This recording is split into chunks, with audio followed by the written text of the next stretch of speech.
Welcome to Nirmala accountancy classes. मेरा नाम मिथिलेश सिंह है। आज के टॉपिक में हम लोग financial statements of a company में ही बैलेंस शीट के नोट्स टू अकाउंट्स की बात करेंगे। बैलेंस शीट में कौन कौन से नोट्स एंड अकाउंट्स आते हैं उनकी बात करेंगे, और जो बैलेंस शीट के मुख्य हेडिंग है उन पर भी चर्चा करते चलेंगे। तो टॉपिक का मेन हमारा क्या नाम होगा? Financial statements of a company. Financial statement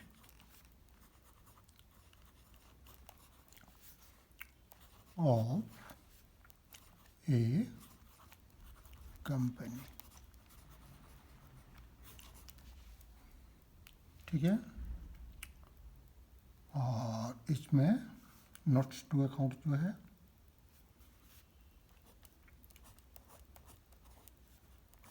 notes to accounts of balance sheet.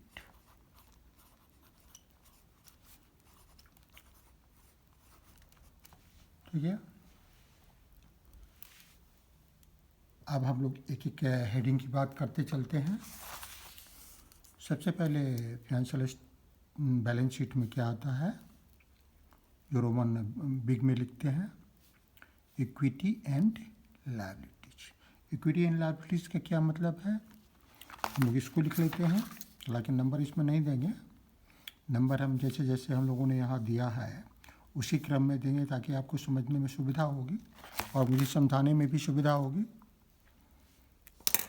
तो जो नंबर नहीं दिए हैं उसके लिए मैं रेड कलम पेन से यूज कर लेता हूँ। इक्विटी एंड लायबिलिटीज, ये क्या है? इक्विटी एंड लायबिलिटीज, ये दे आर या these are liabilities of a company. Liabilities of a company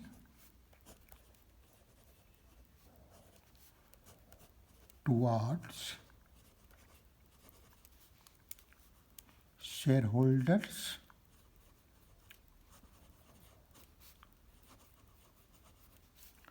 and others। इसमें दोनों आता है। इक्विटी का मतलब जो शेयर होल्डर्स के प्रति लायबिलिटी है, और लायबिलिटीज़ का मतलब दो आउटसाइडर्स के प्रति लायबिलिटीज है कंपनी का। ये दोनों मिला करके इक्विटीजन लायबिलिटीज में आता है। बैलेंस शीट का ये आइटम हो गया। अब शेयर होल्डर्स फंड का क्या मतलब है? शेयर होल्डर्स फंड का मतलब है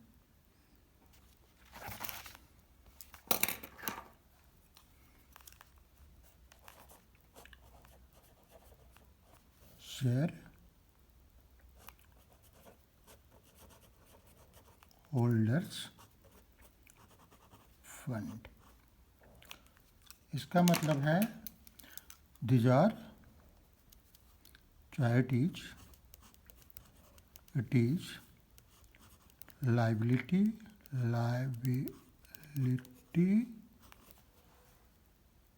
towards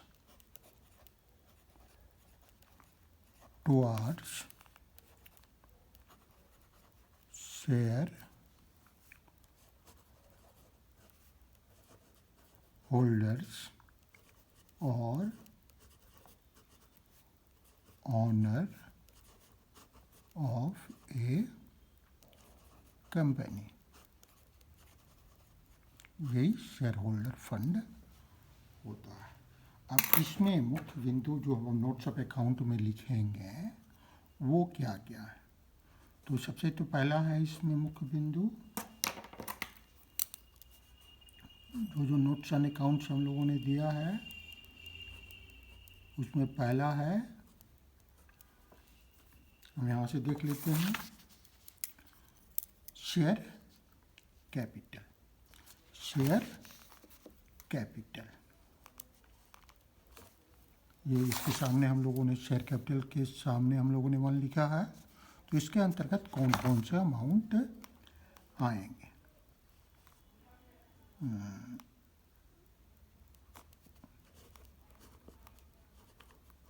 share capital,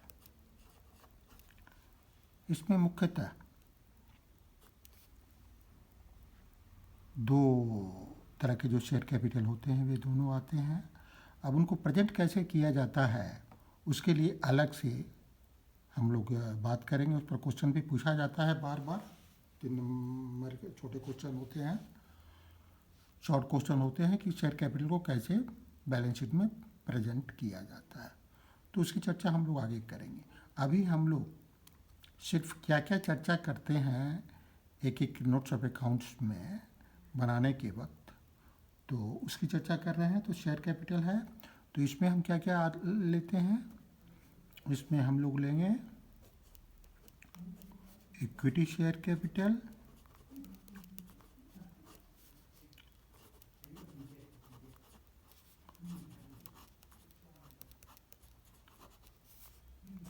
preference share capital.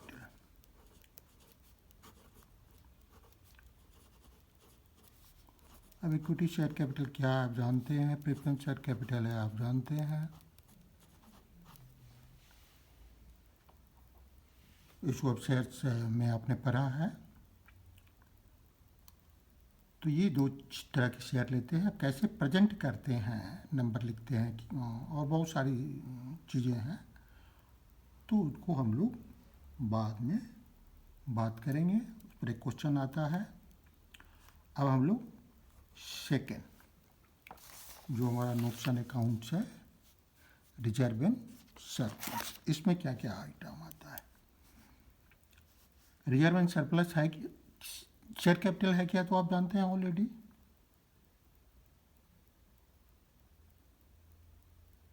It is the capital introduced by the share holders of the company, ठीक है।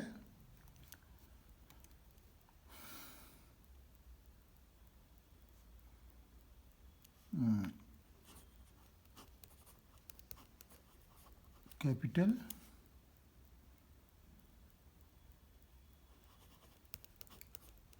introduced by the shareholders.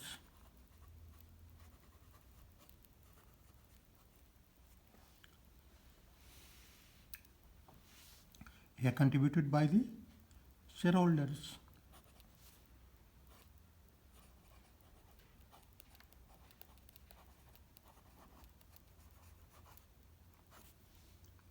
ठीक है, इक्विटी शेयर कैपिटल और प्रेफरेंस शेयर कैपिटल। अब next आता है हमारा रिजर्व एंड सरप्लस, जो आइटम नंबर 2 है नोट का। तो यहाँ 2 लिख रहे हैं, reserve and surplus, reserves and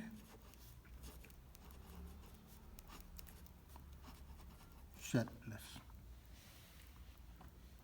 अब इसमें क्या क्या आता है? रिजर्व्स में बहुत तरह के रिजर्व होते हैं।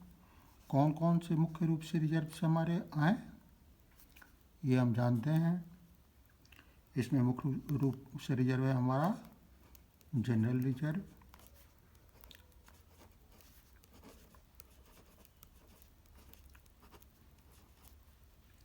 नेक्स्ट है कंटिजेंसी रिजर्व,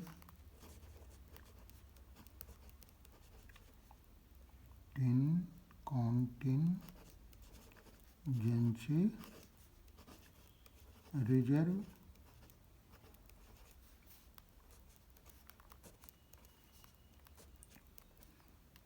थर्ड हम ले सकते हैं workman compensation reserve, workmen's compensation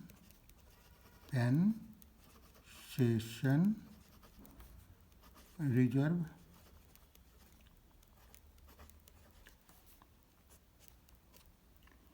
that investment fluctuation reserve,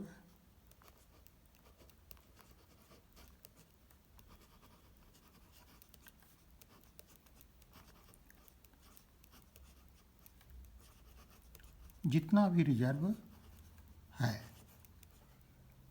कभी फ्लक्चुएशन रिजर्व को इन्वेस्टमेंट फ्लक्चुएशन फंड भी लिखते हैं। मेनली रिजर्व सब लगा रहता है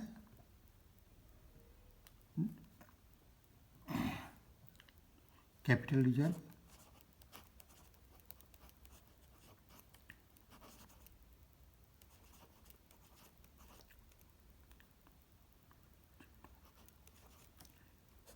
कैपिटल रिडम्पशन रिजर्व,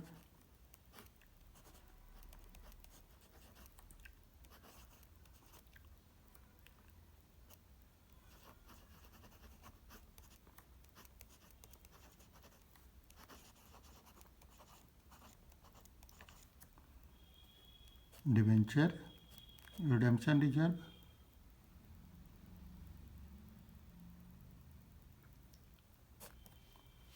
नेक्स्ट आता है डिवेंचर रिडेम्पशन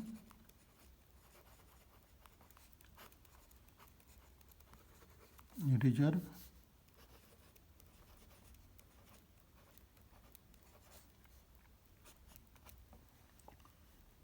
नेक्स्ट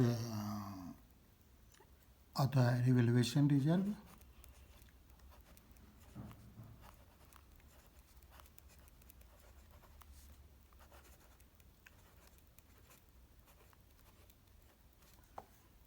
एक और इम्पोर्टेंट चीज़ इसमें रिजर्व में आती है शेयर ऑप्शन आउटस्टैंडिंग। इसमें रिजर्व सब नहीं लिखा हुआ होता है। शेयर ऑप्शन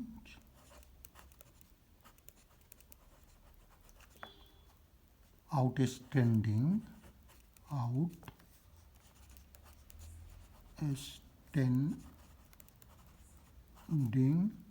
अकाउंट लिखते हैं, रिजर्व इसमें नहीं लिखते हैं, लेकिन है ये रिजर्व भी।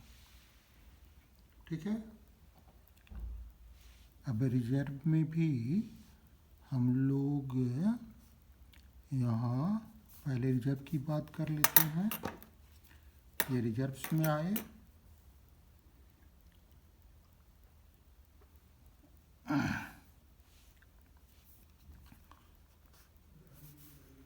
ये जितने आइटम हैं ये रिजर्व्स के हैं। ये रिजर्व्स के क्या क्या आइटम हैं ये हो गए। अब हम लोग सरप्लस की भी बात कर लेंगे, लेकिन सबको टोटल कर लेते हैं। कैपिटल चूँकि दोनों का टाइटल एक ही है, रिजर्व्स एंड सरप्लस, तो यहाँ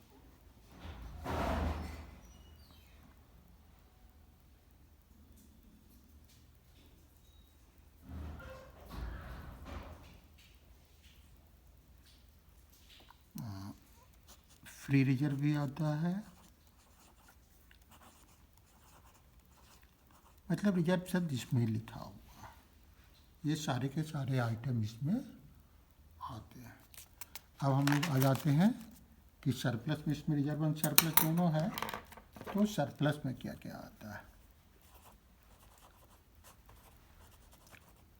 हालांकि ये दोनों टू में ही आएंगे। सरप्लस के अंतर्गत हमारा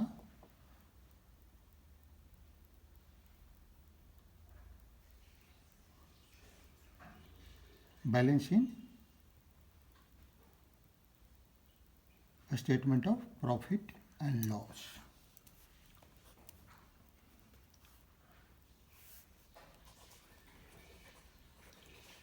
balance in statement of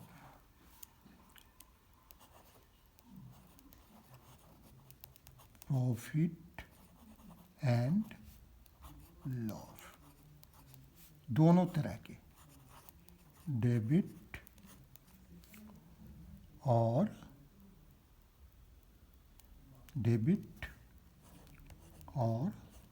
credit, जो भी हो, दोनों तरह के बैलेंस जो होते हैं वो सरप्लस में आते हैं। ये तो हो गए हमारे रिजर्व की बात, सरप्लस की बात। अब नेक्स्ट आइटम हमारा आता है, रिजर्व एंड सरप्लस हो गया, money received against share warrants. ये क्या है? थर्ड है, तो यहाँ हम थर्ड देते हैं, money received against share warrants,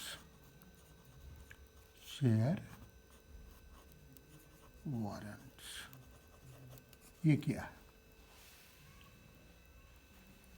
actually ये एक ऐसा सर्टिफिकेट है जो बियर शेयर होल्डर है, ऐसा सर्टिफिकेट है जिस पर किसी का नाम नहीं लिखा रहता है, लेकिन वो कैपिटल में कंट्रीब्यूट, या इसको स्पष्ट कर सकते हैं, एक ऐसा सर्टिफिकेट है शेयर वारंट जो शेयर होल्डर को बिना उनका नाम उसमें लिखे हुए इशू किया जाता है। ठीक है, शेयर सर्टिफिकेट इशूड, या certificate issued without giving the name of the holder of the share, ठीक है, या इसको बियरर शेयर सर्टिफिकेट कह सकते हैं, शॉर्ट में इसको यही कहेंगे, share certificate.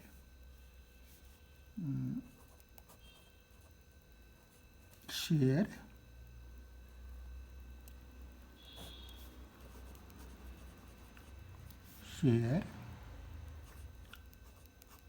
Certificate issued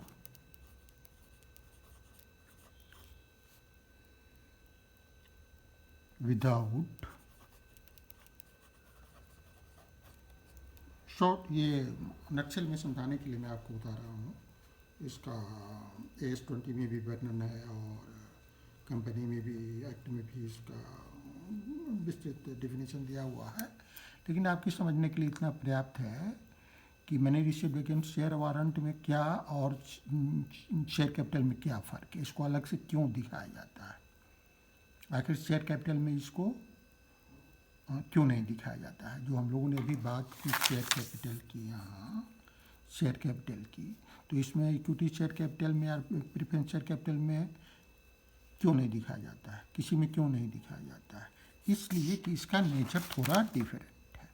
share certificate में क्या होता है, जिस व्यक्ति को इशू किया गया है उसका नाम लिखा रहता है, सपोज उसका नाम लिखा रहता है, लेकिन शेयर वारंट में ऐसा कुछ नहीं लिखा रहता है, ठीक है, उसका नाम नहीं लिखा रहता है। तो share certificate issued without any name, without giving the name, without giving the name of the holder, इसको हम क्या कह सकते हैं, इसको हम लोग बियरर शेयर सर्टिफिकेट कह सकते हैं, बियरर शेयर सर्टिफिकेट्स का बियरर का मतलब यहाँ क्या है? यहाँ बियरर का मतलब ये है कि वो शेयर अगर मेरे पास है तो वो मेरा शेयर है, उसका डिविडेंड मुझे मिलेगा। मैं उसको जब शेयर मार्केट में बेचूंगा, कंपनी को शेयर मार्केट में बेचूंगा या कंपनी बाई बैक करेगी तो मैं कंपनी के पास जमा करूंगा तो मुझको पैसा मिलेगा। दूसरा, अगर मैं किसी दूसरे को दे देता हूँ तो वो उसको मिलेगा, वो किसी तीसरे को दे देता है तो उसको मिलेगा। तो एक्चुअली कंपनी का नियत होता है कि शेयर सर्टिफिकेट उसका नाम लिखकर वो इशू करे। अल्टीमेटली ये कंपनी जो बियरर सर्टिफिकेट है वो शेयर कैपिटल का हिस्सा बन जाता है, लेकिन कुछ कारणों से कुछ दिनों के लिए ऐसा नहीं किया जाता है कंपनी के द्वारा। This money is as good as share capital. जैसा शेयर कैपिटल होता है वैसा ये भी होता है। अब देखिए, इसमें शेयर कैपिटल में लिखें या यहाँ लिखें, जो टोटल हमारा होगा तो वही रहेगा। अगर इस अमाउंट को मैं इसी में मिला दिया रहता तो कोई अंतर नहीं आएगा, लेकिन चूंकि लीगल रिक्वायरमेंट है इसीलिए इसको अलग से दिखाया जाता है। अब नेक्स्ट है फोर्थ, थर्ड हो गया। अब हम लोग आएंगे थर्ड। फोर्थ में हमारा है share application money pending allotment. हम यहाँ से ले रहे हैं fourth, share application money pending allotment.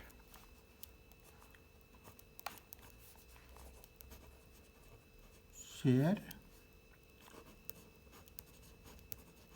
Application money pending allotment.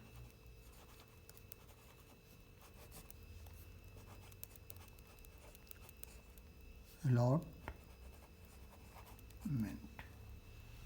इसका क्या मतलब है?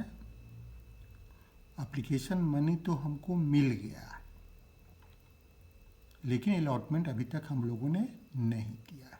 मान लीजिए कोई कंपनी है, वो मार्च में अपना शेयर का इशू शुरू करती है, एप्लीकेशन मनी मार्च में आ जाता है, फिर 31 मार्च आ जाता है, ईयर क्लोजिंग है। अब कंपनी के पास सवाल ये है कि जो ये पैसा एप्लीकेशन पर शेयर के मिला है उसको शेयर कैपिटल में रखें कि कहाँ रखें? शेयर कैपिटल में तो इसको रख नहीं सकता है, इसलिए कि शेयर का तो अलॉटमेंट ही नहीं हुआ, और पैसा चूँकि ये अलॉटमेंट जितना करना है या जितना इशूड वैल्यू होगा उसके भीतर है, तो ये उसको अपने पास रखेगा, तो लीगल रखेगा शेयर कैपिटल के रूप में ही, लेकिन शेयर कैपिटल का नाम नहीं देगा। इसलिए नहीं देखा कि ये एक एक्चुअली शेयर कैपिटल अभी बना नहीं है। ठीक है, तो इसके बारे में आपने समझ लिया कि ये क्या है। इसके बारे में एक और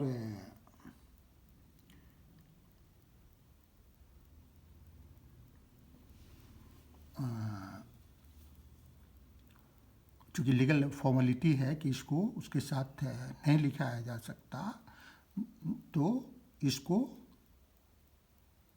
अलग से दिखाया जाता है। बाद में ये शेयर कैपिटल का हिस्सा बन जाता है।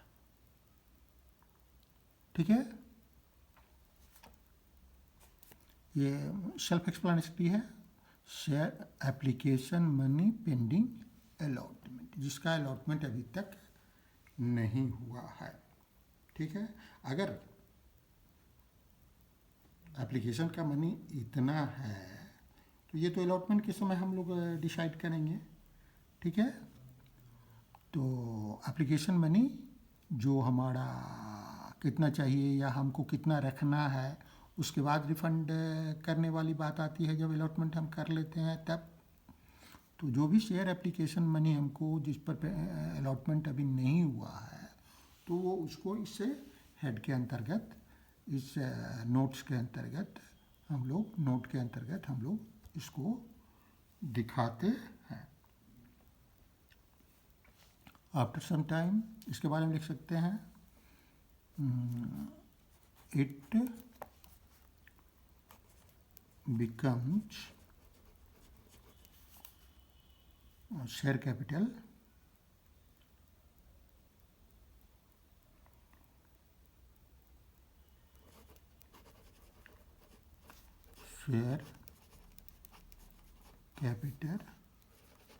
after allotment।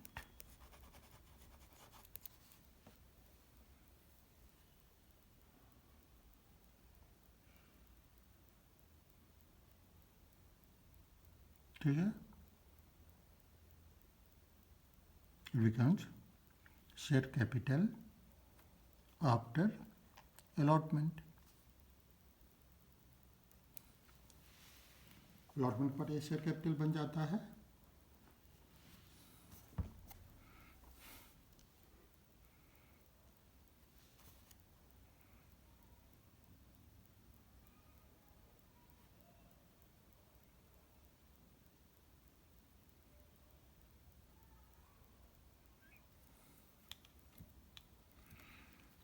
ठीक है, अब इसमें एक इम्पॉर्टेंट चीज़ ये है कि आप कंफ्यूज हो सकते हैं कि जो एक्सेस अमाउंट होगा शेयर एप्लीकेशन मनी का जो हमको रिफंड करना है वो शेयर कैपिटल नहीं बनेगा, उसको हम रिफंड कर देंगे। जितना ड्यू है it becomes share capital after allotment to the extent of issued price. अब इशूड प्राइस क्या है ये हम लोग बाद में बात करेंगे, जब डिटेल बात करेंगे तो। मतलब मान लीजिए कि एक शेयर है, उस पर हमको 10 रुपये अलॉटमेंट मिला है और 10 रुपये का शेयर हमको अलॉट करना है। 10 रुपये का वैल्यू तक हमको इस पर कॉल कर लेना है, कंपनी को कॉल कर लेना है और 10 रुपये आए हुए हैं तो पूरा का पूरा शेयर कैपिटल हो जाएगा। अगर 12 रुपये आया हुआ है या 15 रुपये आया हुआ है तो वो 2 रुपये या 5 रुपये हमको रिफंड करना पड़ेगा। अब नेक्स्ट आते हैं। अच्छा, इसमें एक कभी कभी क्वेश्चन एक पूछा जाता है जो बड़ा ही पिक्यूलियर है, नाम एकदम एग्जैक्टली इसी तरह लिखा रहता है लेकिन एक शब्द बीच में दिया रहता है, वो है share application money not pending allotment, not pending allotment। अब यहाँ नॉट शब्द एक लिखा हुआ है, ठीक है, एक शब्द नॉट लिखा हुआ है। कभी कभी हड़बड़ी में हम लोग इसको मान लेते हैं कि ये share application money pending allotment में है और इसको हम लोग दैट इक्विटी एंड लायबिलिटीज के फोर्थ ये में share application money pending allotment में दिखा देते हैं।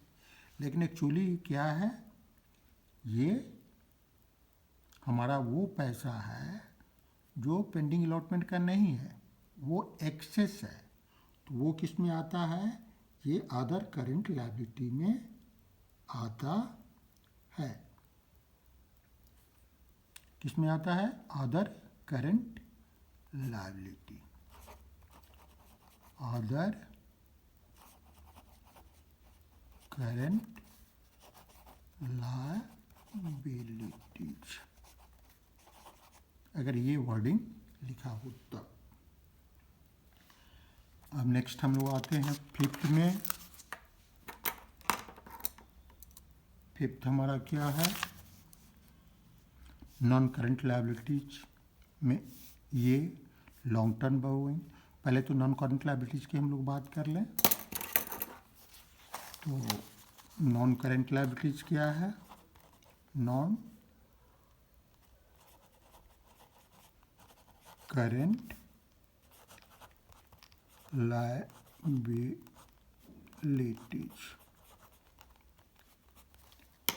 ये क्या है? लायबिलिटीज पेबल आफ्टर 12 months और after the liabilities payable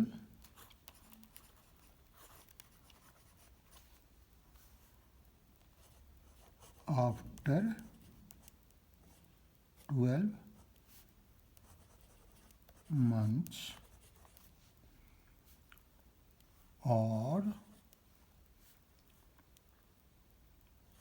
after operating cycle, after operating cycle, which ever is more, whichever is more। वैसे सारे लायबिलिटीज़ को हम लोग नॉन करंट लायबिलिटीज़ कहते हैं। हालांकि नॉन करंट लायबिलिटी से कोई डिफिनीशन नहीं दिया हुआ।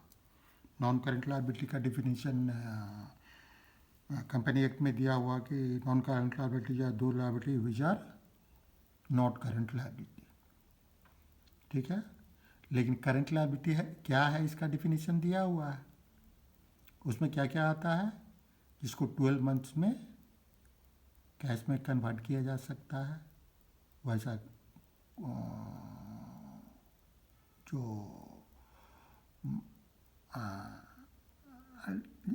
जिसको 12 मंथ में जिसको पेमेंट करना है तो वो दिया हुआ है। तो मैक्सिमम 12 मंथ में पेमेंट करना है।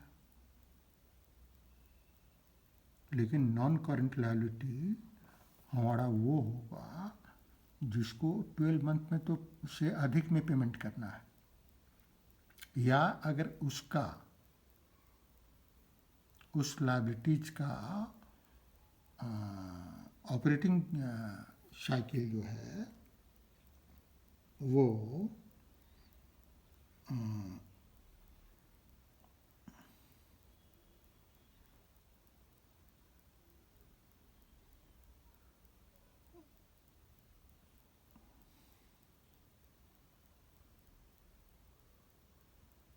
जो लायबिलिटी है उसका ऑपरेटिंग साइकिल जो है उसका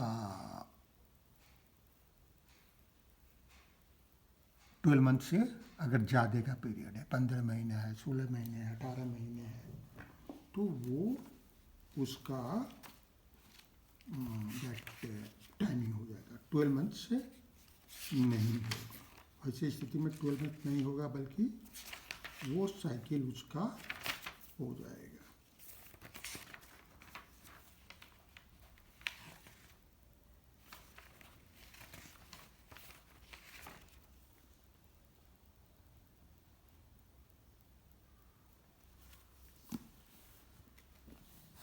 अब हम लोग ये नॉन करेंट लायबिलिटीज़ का ये हो गया। अब हम लोग बात करेंगे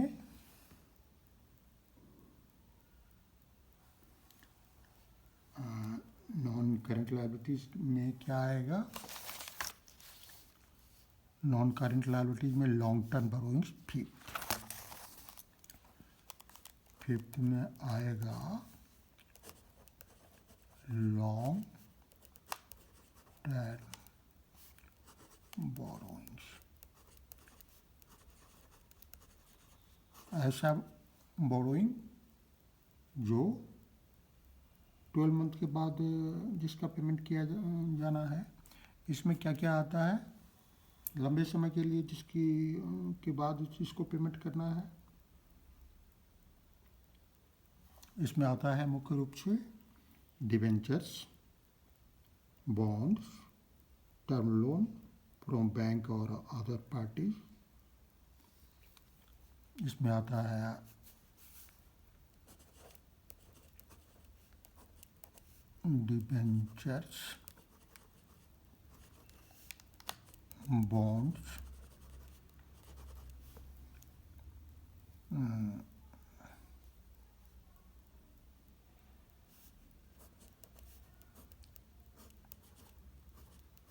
टर्म लोन्स,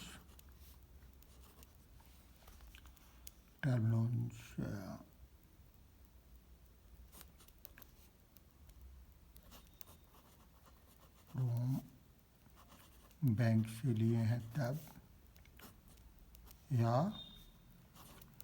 अदर पार्टीज से लिए हैं तब, ये दोनों आ जाएगा।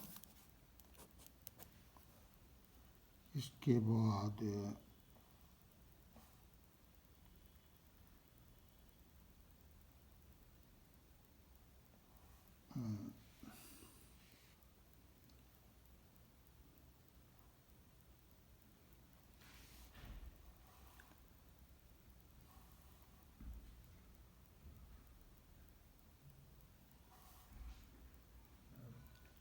जो बोरो किया है आपने अदर पार्टी से, फिनेंशियल इंस्टीट्यूशन से आप लोन ले सकते हैं, तो अदर पार्टी हुई या। अच्छा, अब इसके बाद आता है हमारे पास डिफर्ड टैक्स लायबिलिटीज, ये 6।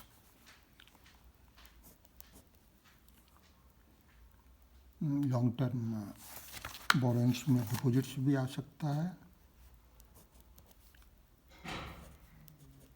डिपॉजिट्स,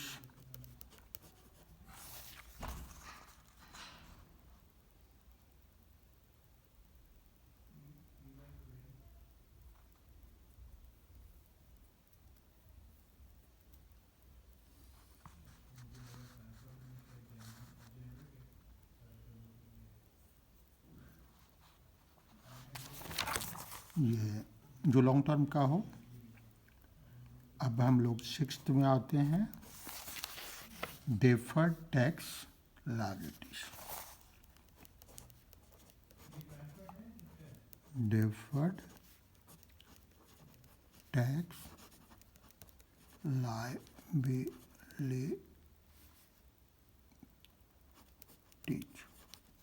अब ये क्या है? इसको समझने के लिए हमको समझना पड़ेगा कि अगर हमारे statement of profit and loss के अनुसार अगर हमारा टैक्स लायबिलिटी ज़्यादा है और इनकम टैक्स अथॉरिटी के अनुसार हमारा टैक्स लायबिलिटी कम है, तो ऐसी स्थिति में ये लायबिलिटी हमको भविष्य में पेमेंट करना पड़ेगा। तो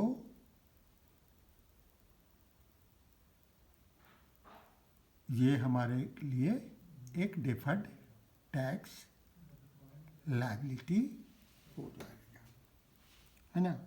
तो इसको हम लोग आप समझ रहे हैं, मतलब हम अपने स्टेटमेंट ऑफ प्रॉफिट और लॉस में कैलकुलेट करते हैं कि हमारा इनकम 1 लाख हो, दैट टैक्सेबल इनकम 1 लाख है, या टैक्स लायबिलिटी हमारा 1 लाख है, ठीक है।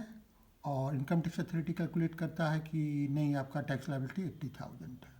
तो ऐसी स्थिति में 20,000 जो हम लोगों ने एक्सेस कैलकुलेट किया हुआ है टैक्स, वो हमारे लायबिलिटी के लिए हो, भविष्य के लिए हमारा लायबिलिटी हो गया, वो हो जाएगा। तो ये डेफर्ड टैक्स लायबिलिटी जो होता है तब होता है जब हमारा कंपनी का अकाउंटेंट जो टैक्सेबल लायबिलिटी है वो ज़्यादा कैलकुलेट करता है और इनकम टैक्स अथॉरिटी कम कैलकुलेट करता है। ठीक है, तो ऐसी स्थिति में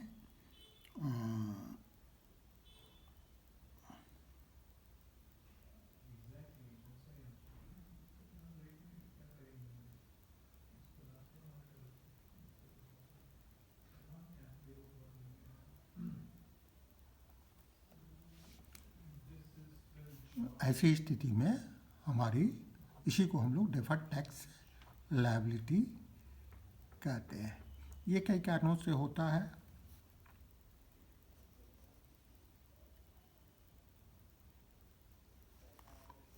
इसको आप लिख सकते हैं, it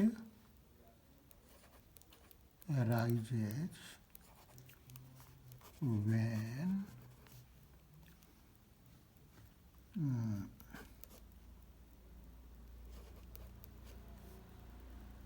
tax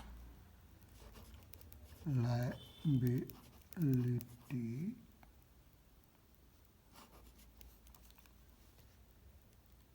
calculated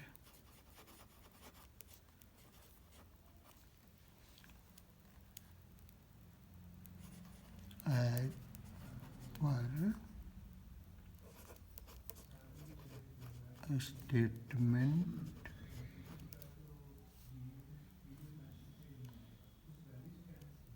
of profit and loss is more than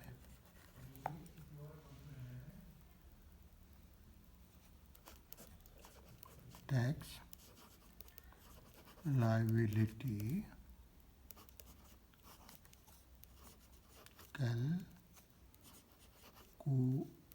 calculated by income tax officials। ये होता है ऐसा। तो ये हमारा डिफर्ड टैक्स लायबिलिटी हो गया। अब हम लोग नेक्स्ट आइटम आते हैं। नेक्स्ट आइटम हमारा क्या है, other long term liability segment में।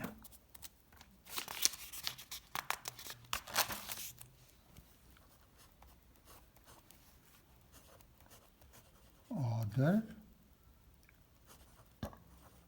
Long term liabilities. Other long term liabilities में क्या क्या आएगा, इसमें premium and redemption of debentures. ठीक है, premium on redemption of debentures. ठीक है,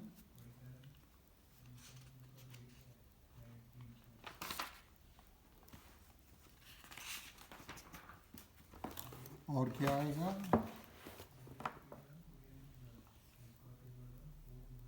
अगर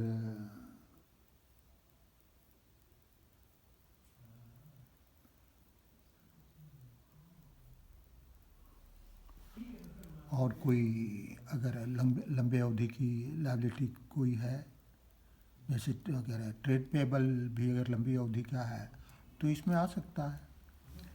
अब हम लोग नेक्स्ट में आएंगे। नेक्स्ट आइटम हमारा क्या है, 8 long term provisions. Long term provisions. अब इसमें कौन कौन से आइटम हमारे आएंगे?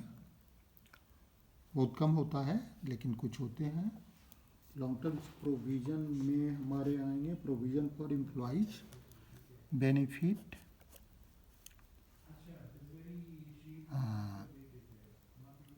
प्रोविजन फॉर ग्रेचुटी हम ले सकते हैं, प्रोविजन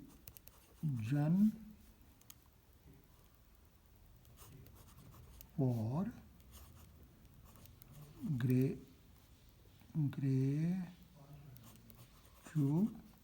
ग्रेचुटी क्या है?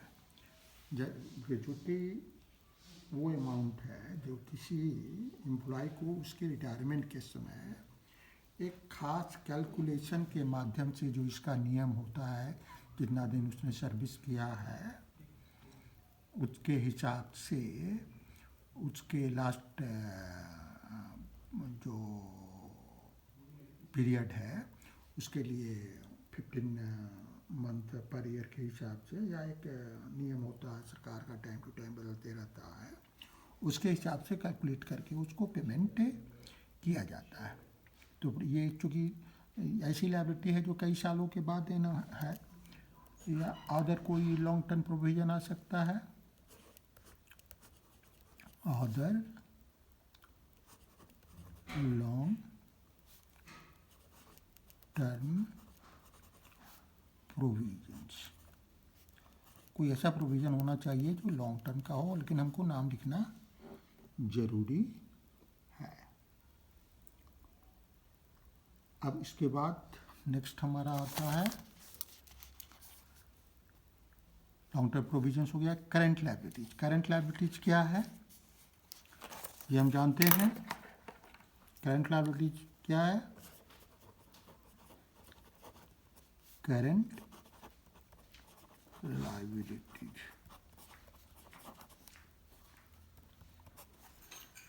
करंट लायबिलिटीज ऐसा अमाउंट है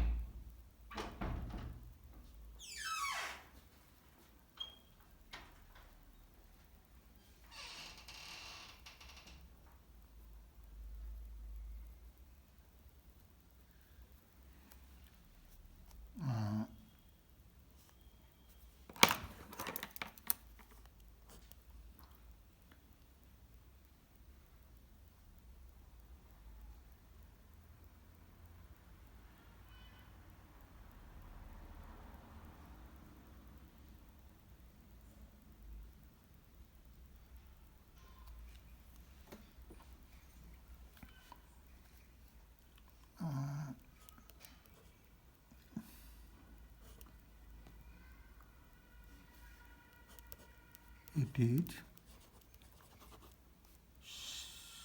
settled in the company's normal operating cycle. Settled in the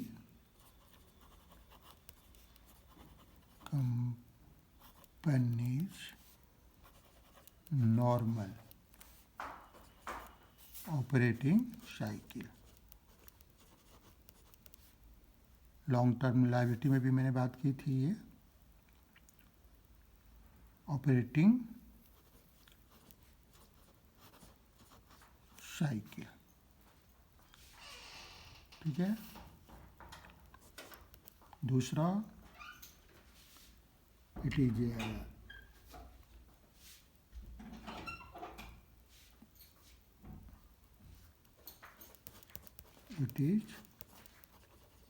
purchased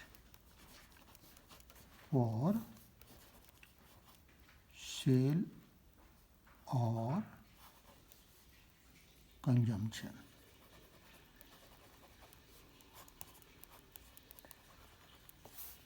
In production.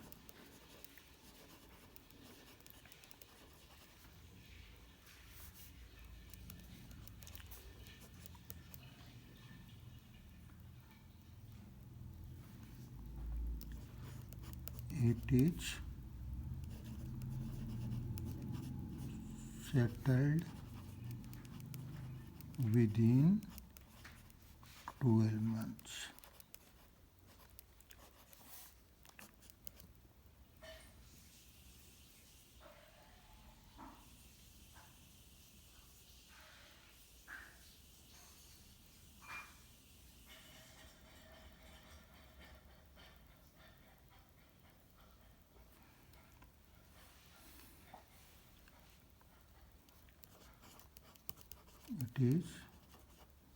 it can't be deferred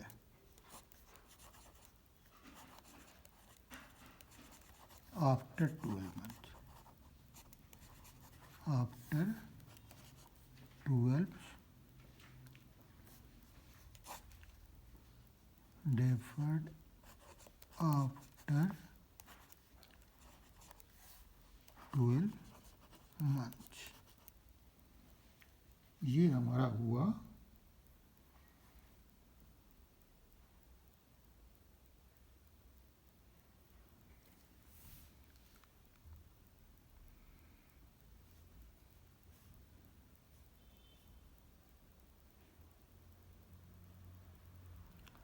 ऊपर लिख देते हैं if A liability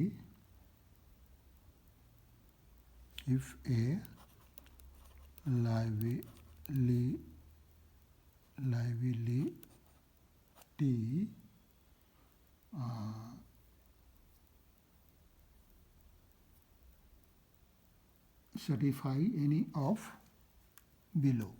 Liability satisfies any of the following.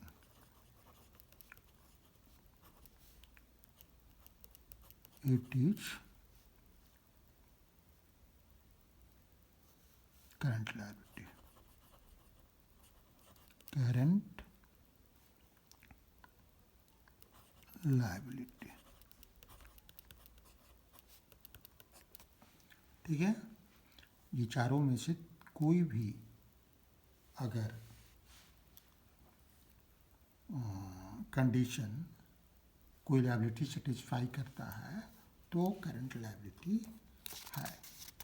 हम लोग आगे बढ़ते हैं। 8 तक हम लोगों ने कर लिया है। अब 9 आते हैं।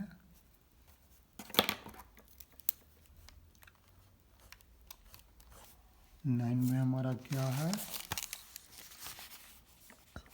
9 में ट्रेड करंट लायबिलिटी है, शॉर्ट टर्म बोरोइंग्स है।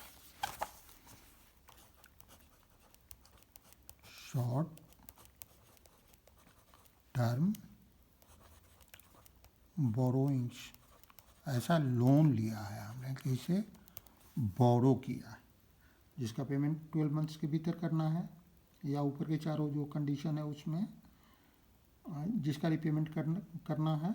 तो इसमें क्या क्या आते हैं? इसमें कमर्शियल पेपर आता है, that short term loan from bank, इसमें आएगा commercial paper,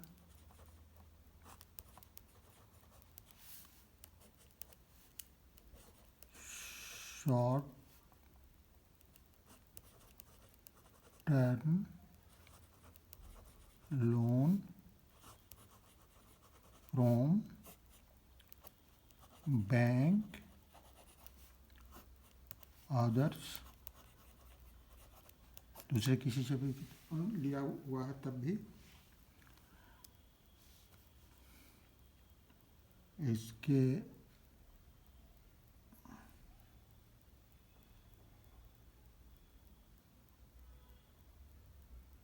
short term deposit भी आ सकता है, शॉर्ट टर्म डिपॉजिट्स भी आपने लिया है तब भी इसमें आएगा। अब हम लोग नेक्स्ट आते हैं 10th में। 10th में क्या है? Trade payables.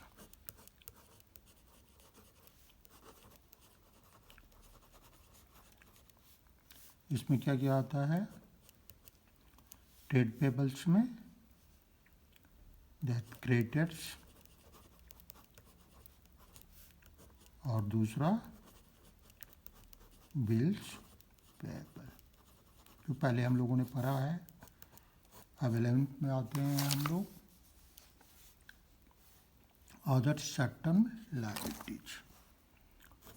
Other short-term liabilities जो किसी ऊपर वाले किसी में नहीं आता है, वैसा कोई लायबिलिटी है वो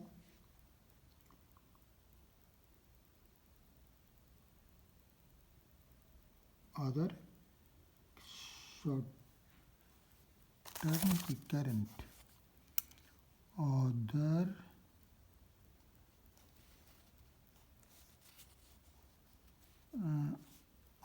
लॉन्ग टर्म, ये तो हो गया other short term liabilities, other short term liabilities.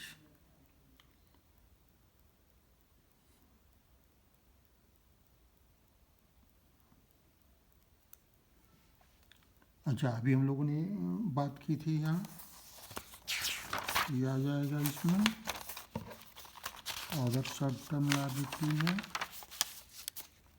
That is ये share application money not pending allotment, ये आ जाएगा। और क्या क्या आएगा, आउट स्टैंडिंग एक्सपेंसेस,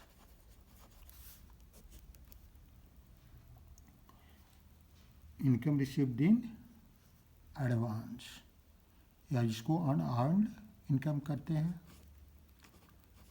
काम हमने नहीं किया है, इनकम हो गया है, इनकम रिसीव्ड इन एडवांस। इसके अतिरिक्त that current maturity of long term debts, current maturity of long term debts oblique lease obligations, ये क्या है? अगर कोई लॉन्ग टर्म डेट है, मान लीजिए डिवेंचर है, डिवेंचर हमको 5 साल के बाद हम उसको पार्ट करके पेमेंट करेंगे, या 1 साल के बाद हम उसका पेमेंट करेंगे, ठीक है, पार्ट करके। तो वैसी स्थिति में या ऐसा डिवेंचर है जिसको 31 मार्च को जो मैच्योर हो रहा है उसका पेमेंट करना है, ठीक है, नेक्स्ट 31 मार्च तक, तो उसका तो प्रोविज़न या अगले अकाउंटिंग पीरियड में जिसको का पेमेंट करना है तो उसका तो प्रोविज़न करके हम अभी से रखेंगे, उसको हम अदर टर्म लायबिलिटी में रखेंगे, शॉर्ट टर्म लायबिलिटी में रखेंगे, तभी वो प्रोविज़न करके नहीं रखेंगे बल्कि अदर शॉर्ट टर्म लायबिलिटी में उसको रखेंगे, तभी उसका पेमेंट हम अगले साल करेंगे। क्योंकि इस साल हमको मालूम है कि 31 मार्च को पेमेंट हमको करना है, तो 31 मार्च को करना है, अगर हमने नहीं किया तो 1 अप्रैल से इसका पेमेंट हम शुरू कर देंगे, ठीक है। Current maturity of long term डेप्ट और या लीज एप्लीकेशन, अनपेड डिविडेंड भी इसमें आता है, अनपेड डिविडेंड। इसके बाद हम लोग आते हैं 11th 12th में। 12th में क्या है? 12th में short term provisions, short term provisions. Short term provisions में क्या क्या आता है, जैसे provision for doubtful debts, provision for tax,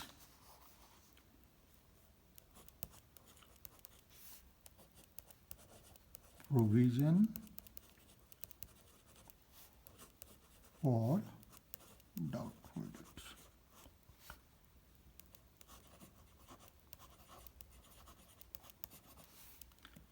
से इसके अतिरिक्त कुछ और चीज़ें आ सकती हैं। अब हम लोग आते हैं, टोटल तो आप जानते हैं, इसके बाद हम लोग आते हैं एसेट साइड में। एसेट्स आप समझते हैं, एसेट क्या है, जिसका बेनिफिट हमको 12 मंथ से ज़्यादा पीरियड में मिलता रहता है, जो सेल के लिए परचेज नहीं किया जाता है, यूज के लिए किया जाता है। तो ये तो एसेट्स हो गया। इसके बाद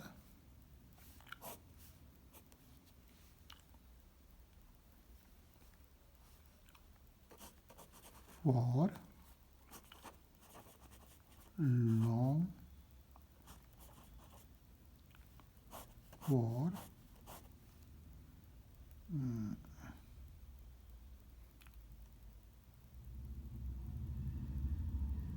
फॉर फ्यूचर बेनिफिट,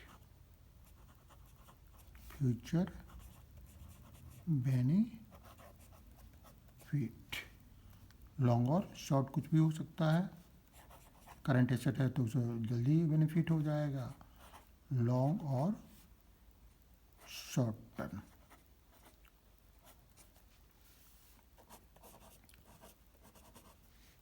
ठीक है। और दैट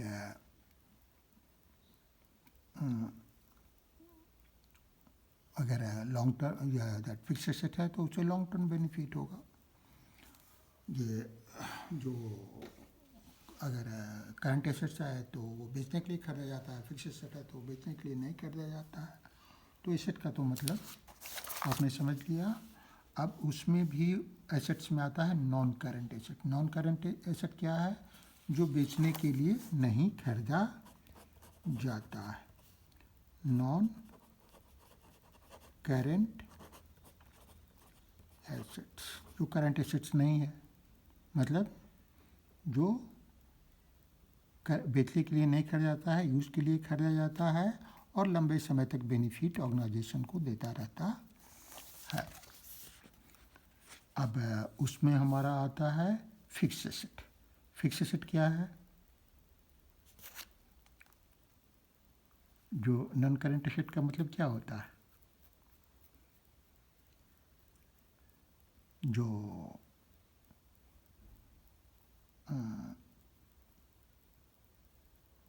करंट एसेट नहीं है। और करंट एसेट क्या है, जो 12 मंथ की अवधि में कैश में कन्वर्ट हो जाता है। ठीक है, उसको नॉन करंट एसेट्स कहते हैं, नॉन करंट एसेट्स। तो अब नॉन करंट एसेट्स भी हो गया। अब नेक्स्ट आइटम हम लोग हैं 13, 14, 15, ये बहुत सारे आइटम हैं, तो इसकी सिर्फ हम लोग चर्चा कर लेते हैं, नहीं तो समय बहुत ज़्यादा हो जाएगा, फिर हम लोग क्वेश्चन करेंगे ही। फिक्स एसेट क्या आता है, ये तो आपने समझ लिया, जो बेचने के लिए नहीं खरीदा जाता है, लंबे समय के यूज़ के लिए खरीदा जाता है और कंपनी में मशीन वगैरह के तरह यूज होता है या दूसरे एसेट की तरह यूज होता है। टेंजिबल एसेट्स, टेंजिबल एसेट्स क्या है, टेंजिबल एसेट जैसे 13,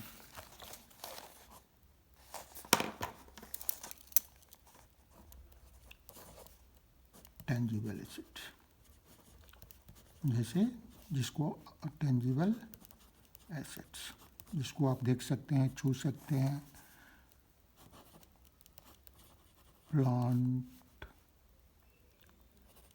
machines, building, etc. 14 intangible asset।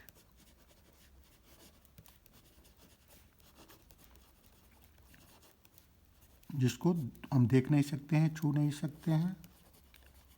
Goodwill, software,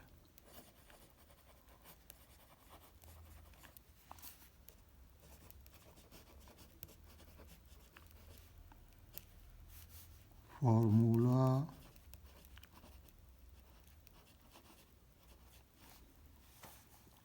रिसाइप,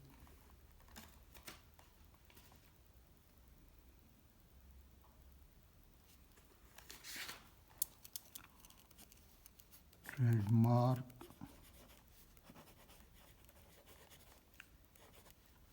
branch, etc बहुत सारे हैं। 15 में क्या है? Capital work in progress. Capital work in progress. ऐसा टेंजिबल एसेट जो अभी मेकिंग में है।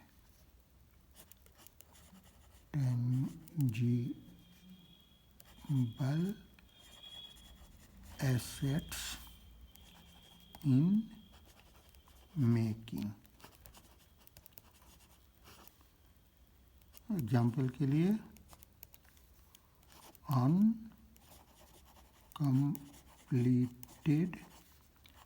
Building,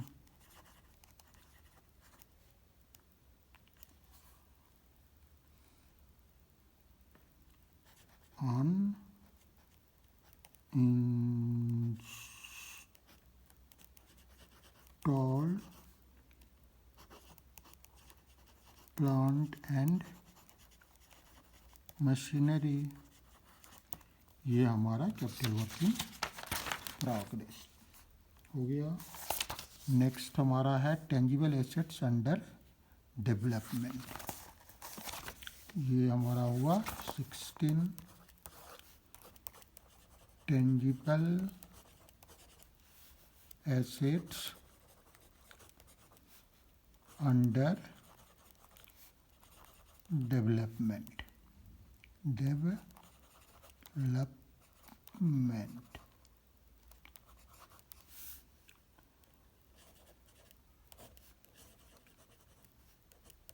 computer software under preparation.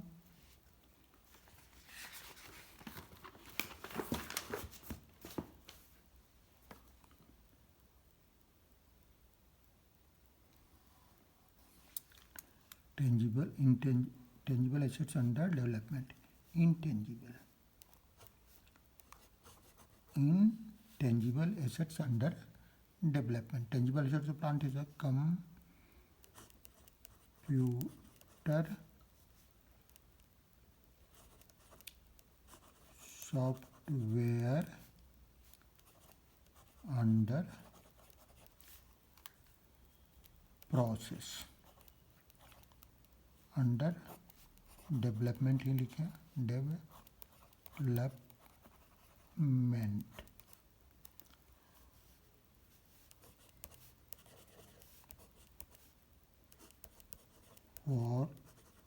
Formula in under completion. ठीक है, ये इंटेंजिबल एसेट्स हो गया अंडर डेवलपमेंट में। इसके बाद 17 हम लेंगे। 70 के क्या होगा? Non current investment. जो करंट नहीं है, non current investment. Non current investments. Non current investments. इसमें आ जाएगा property, share, debenture, bonds, fixed deposits,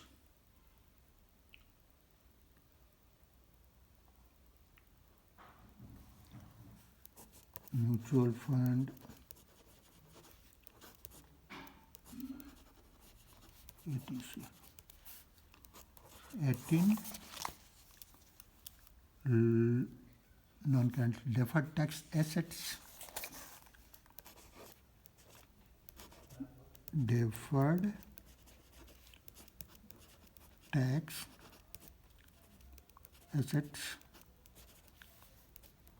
it arises when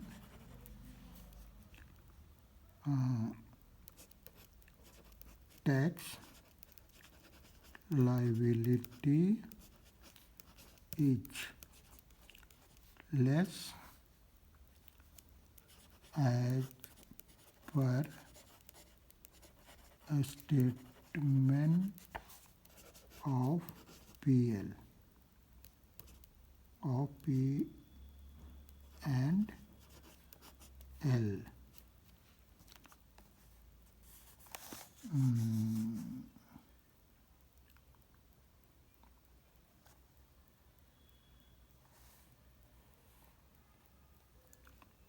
Less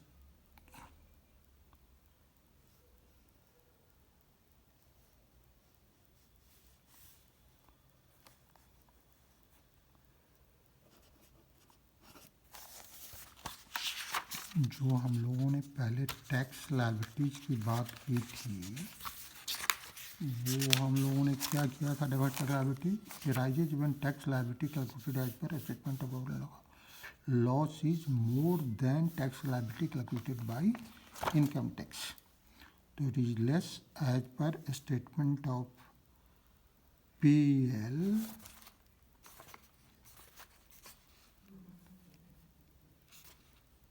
it arises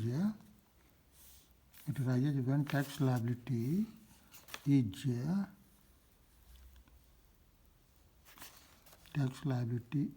less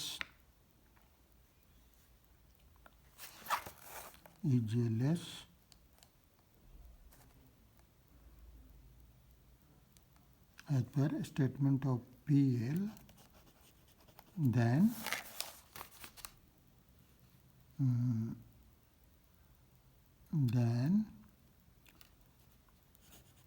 calculated by income tax officials. मतलब हम अपने PL में कम कर रहे हैं टैक्स लायबिलिटी और इनकम टैक्स ऑफिशियल ज़्यादा कर रहा है, तो ऐसा आइटम अगर है तो ये हमारे लिए एक एसेट है, क्योंकि हमको बाद में इससे गेन हो जाएगा। पैसा उतना हम दे देंगे, फिर बाद में हमारा टैक्स लायबिलिटी डिक्रीज हो जाएगा। ठीक है, अब नेक्स्ट आइटम हम लेते हैं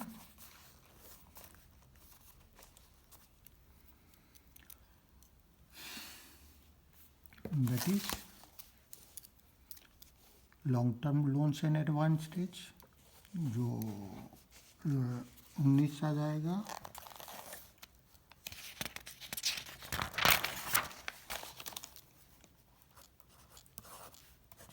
long term loans and advances, term loans and advances, लंबे समय के लिए अगर हमने किसी को लोन दिया है या एडवांस कंपनी ने दिया है, तो इसमें कैपिटल एडवांस हो सकता है, सिक्योरिटी डिपॉजिट हो सकता है। कैपिटल एडवांस, सिक्योरिटी डिपॉजिट, क्योंकि लंबे समय के लिए होता है, ETC।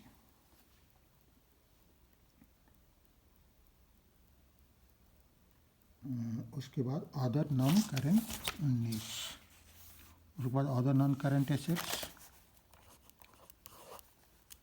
Other non current assets, ये ऊपर के किसी भी एसेट्स में, नॉन करेंट एसेट्स में नहीं आता है। इसमें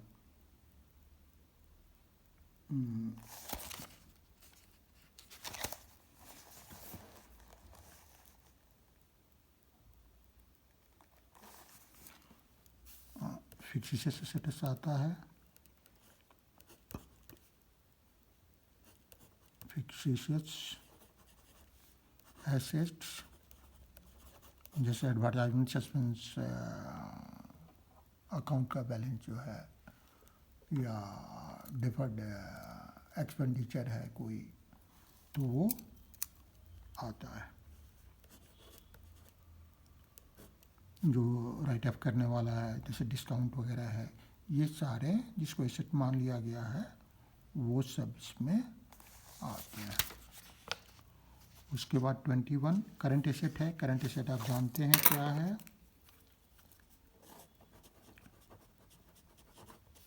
जो 12 मंथ्स की अवधि में कैश में कन्वर्टेड हो जाता है। अब या एक दैट ऑपरेटिंग साइकिल में कैश में कन्वर्ट हो जाता है, ये हमारा करंट एसेट है। करंट इन्वेस्टमेंट इसमें आता है 21। करंट इन्वेस्टमेंट, इसमें कौन कौन सा आइटम आता है? करंट इन्वेस्टमेंट में इक्विटी इंस्ट्रूमेंट में हो सकता है, शेयर में हो सकता है, डिफेंसर गवर्नमेंट ट्रस्ट म्यूचुअल फंड में हो सकता है, पार्टनरशिप फर्म में हो सकता है, कहीं भी हो सकता है। उसके बाद inventories,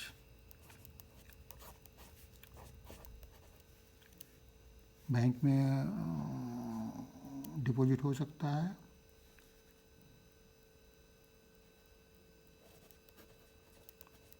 short term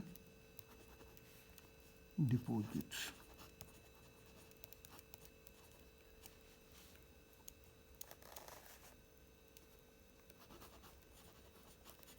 marketable securities, नहीं वो तो आपके कैश एंड कैश इक्विवेलेंट में आ जाएगा, शॉर्ट टर्म डिपॉजिट्स। उसके बाद 12 में क्या है? इन्वेंटरीज। इन्वेंटरीज में क्या क्या आएगा?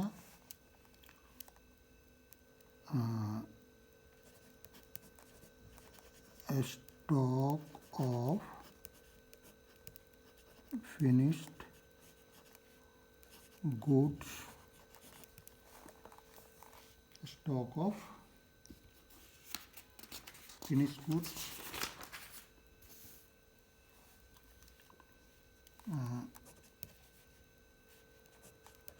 Stock of raw material,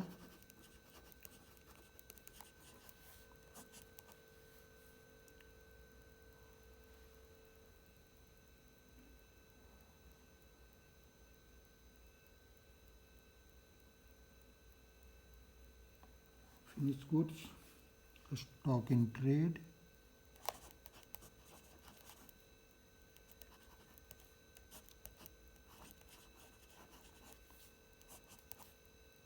stock of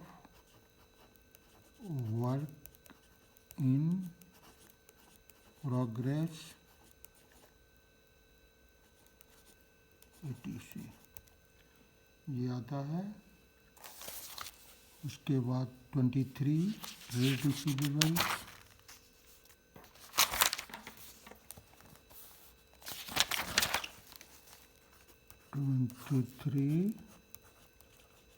trade receivables, इसमें क्या क्या आता है? डेटर्स और बिल्स रिसीवेबल्स।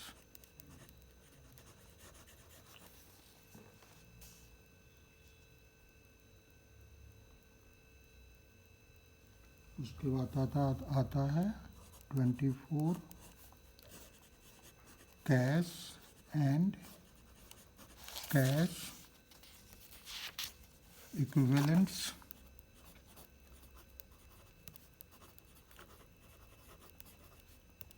इसमें क्या क्या आता है? Cash in hand, cash at bank, marketable securities,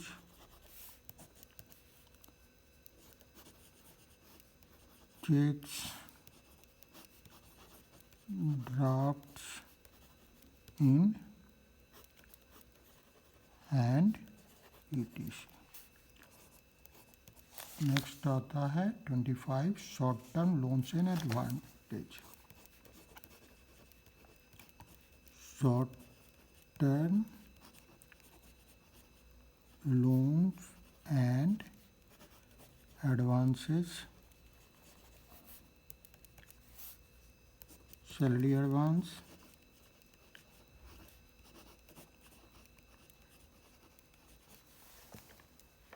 short term loans and advances, salary advance, और 26 में आ गया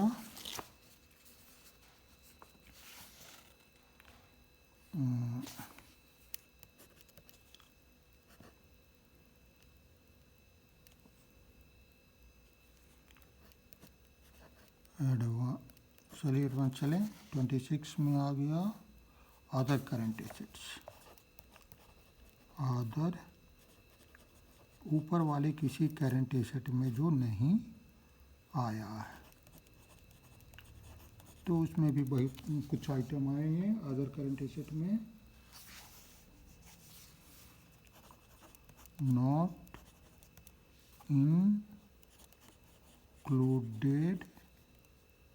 included in any of the above